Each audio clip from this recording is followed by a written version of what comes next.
In today's video, I'm going to teach you how to use Microsoft Loop in Microsoft Teams. Microsoft Loop is a great way to make teamwork more interactive inside Teams. Instead of sending static messages that quickly become outdated, Loop lets everyone collaborate on shared content in real time. That makes it especially useful for notes, task tracking, and quick project updates. To get started, open Microsoft Teams, go to Chat, and open any conversation where you want to collaborate. In the message box, click the Loop Components icon. From there, choose the type of component you want to use. You might pick a checklist, a task list, a table, a bulleted list, a numbered list, or a progress tracker, depending on what you need. After that, enter your information directly into the component. If you want to notify specific people, add at mentions before sending it, then click Send. Once it's posted, everyone with access to that conversation and can work on the component together, which is one of the biggest advantages of using Loop in Teams.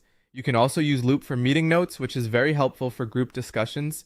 Open a Teams group chat and select Open Notes at the top of the chat. From there, add your meeting agenda so everyone knows what will be covered. As the discussion continues, take notes directly in that shared space. You can also add action items or tasks while the meeting is happening, which helps capture decisions right away. If certain tasks belong to specific people, use at mentions to assign them clearly. Since team members can edit the notes in real time, everyone stays aligned during and after the meeting. Another useful option is creating a Loop page in a Teams channel. Open Teams, choose the team and the channel where you want to use Loop, and then click the plus sign at the top to add a tab. Select New Page with the Loop icon. Once the page opens, start adding notes, tables, tasks, links, or any other relevant content.